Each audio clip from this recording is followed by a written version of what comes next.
Today we're going to talk about financial position of a business. In order to do this, you need to read a selection from the textbook on page 5. The selection is called Background Information, and it includes about 4 paragraphs regarding Rick Miller and his family and how they started Goldman's Gym in St. Catharines, Ontario. Please pause the video, read the selection, and then return to the video and we'll carry on.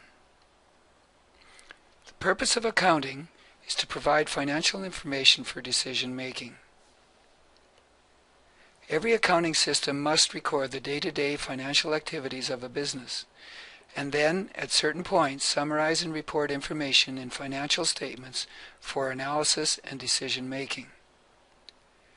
Day-to-day information is gathered by a business and is only as good as how well it's analyzed.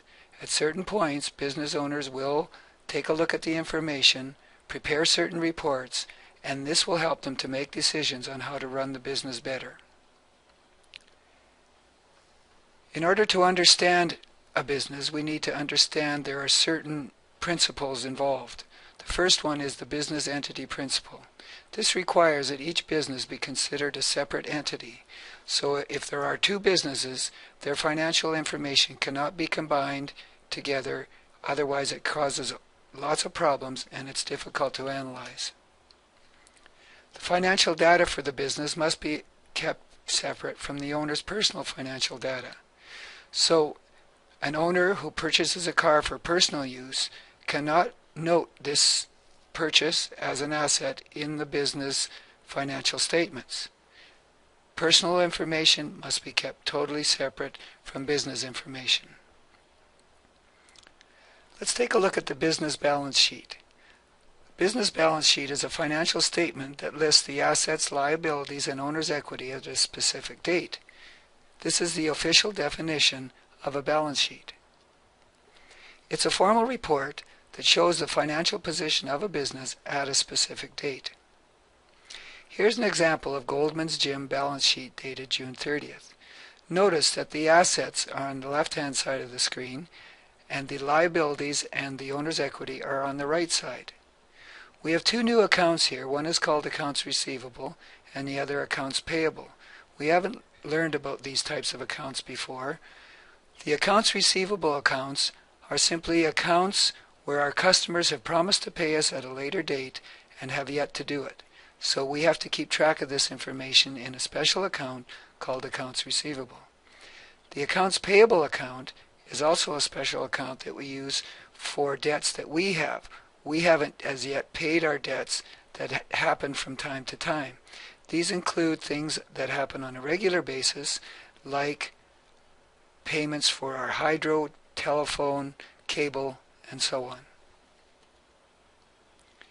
There are certain steps that are required in order to prepare a balance sheet. The first one is to prepare the statement heading, which includes asking ourselves, who are we preparing this statement for? What type of statement is it? And when are we preparing this balance sheet? Then we list the assets. The assets are listed on the left side of the page. And before the assets are totaled, we have to take a look at the liabilities and the owner's equity so that we can make sure that the final totals for each column are on the same line. If there is a gap between the accounts and the total at the bottom, we have to put in blank lines so that we match up the totals of the assets on the left side with the totals of the liabilities and the owner's equity on the right side. Here's an example. Here we see the assets are listed, and please note the title called Assets is centered in the middle of the section. Then we list all the different accounts. Underneath all the accounts, we have an item called Total Assets.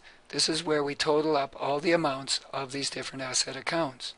Notice after the last asset is listed, there is a single line. This tells us that addition is about to occur in the line below.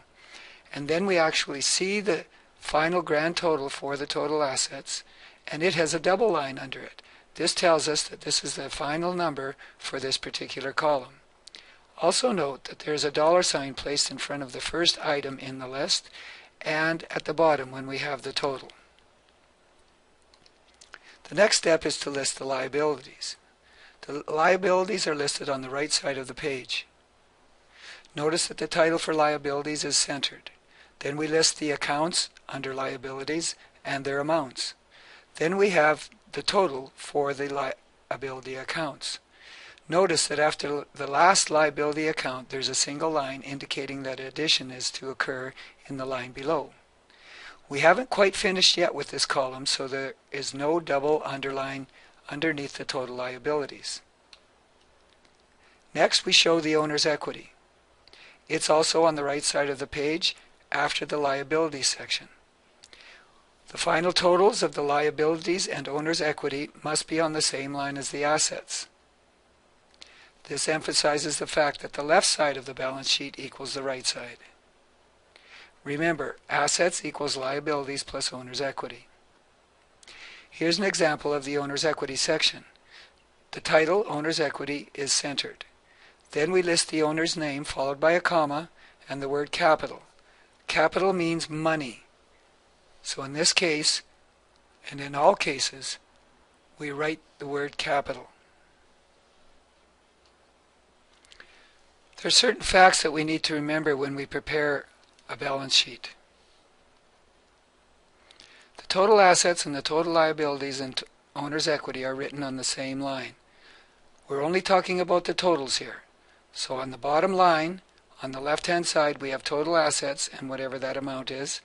And then on the right-hand side, we list the total liabilities and owner's equity on the same line. No abbreviations must be used. The statement should contain no corrections. In real life, accountants and bookkeepers create balance sheets by using a pen, which cannot be corrected. There are certain procedures involved if an error is made and a correction needs to be made.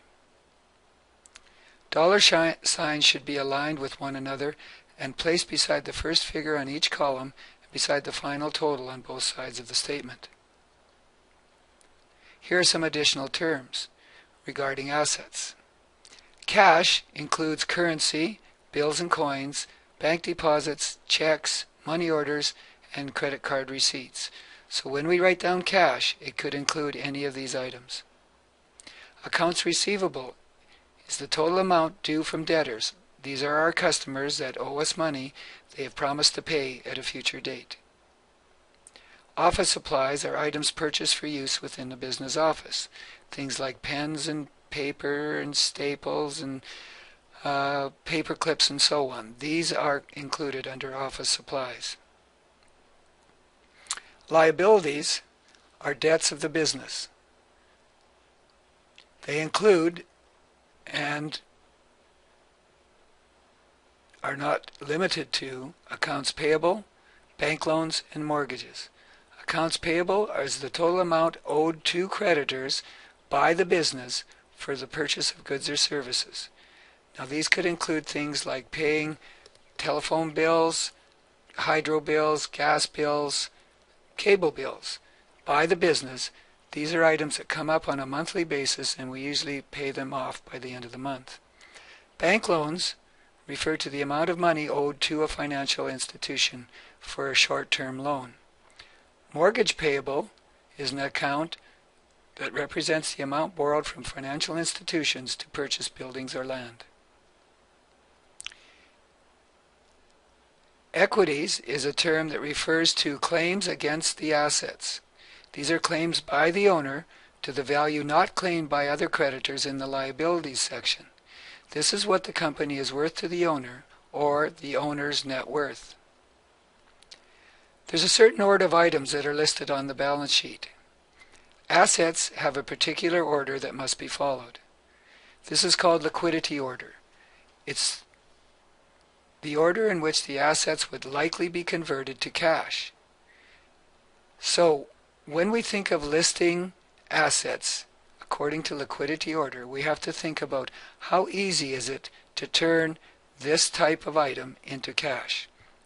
So obviously the first item is always cash, the first account that's listed. Then we would list accounts receivable. it's fairly easy to turn these accounts that are going to be paid shortly into cash. Office supplies are items that we could possibly sell if we had to, and it wouldn't be too difficult to sell. The next section refers to 3 items that may be a little more difficult to turn into cash.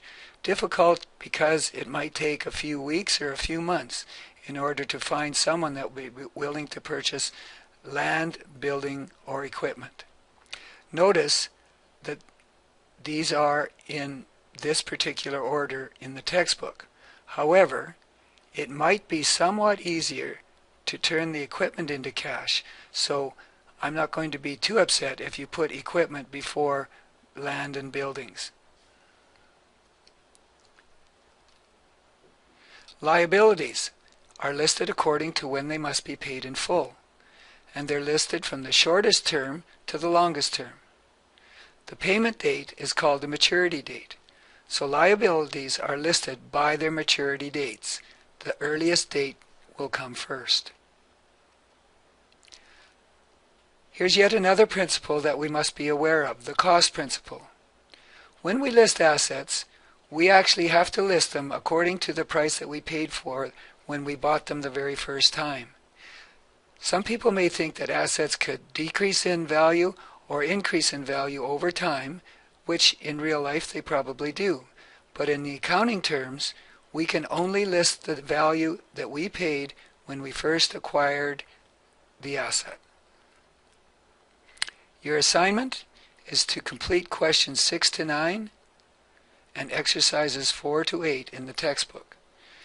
Now you can do questions 6 to 9 by going to the GP Accounting 11 blog page and complete the answers there. The exercises are in your textbook, the questions are there, and you put the answers in your workbook.